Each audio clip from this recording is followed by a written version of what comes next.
Oui, concernant Léo, oui, je trouve que les sifflets sont très durs. Euh, il y a, à l'image de la saison, il y a eu des bonnes périodes, des périodes moins bonnes, mais je ne sais pas pour quelle raison. Je ne sais pas, peut-être que dans quelques jours, dans quelques semaines, je trouverai une explication, des raisons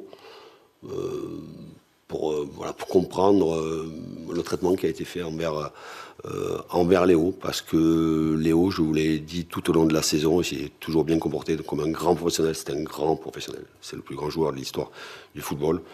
Euh, il a des stats intéressantes dans une saison où il a beaucoup joué, en plus avec cette Coupe du Monde au milieu.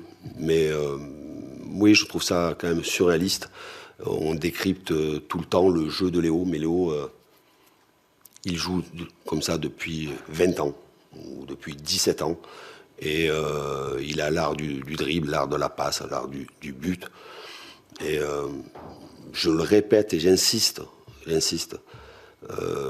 Léo a travaillé tout au long de la saison. Les gens, peut-être qu'il y a eu une analyse, même si je voulais pas faire l'analyse, mais je vais la faire quand même.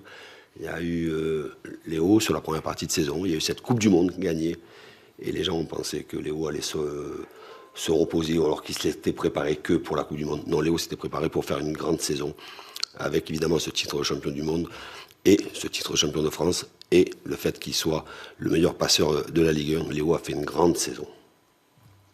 J'ose espérer que les gens analyseront à froid, avec un peu plus de lucidité, ce que Léo a pu apporter cette saison à l'équipe.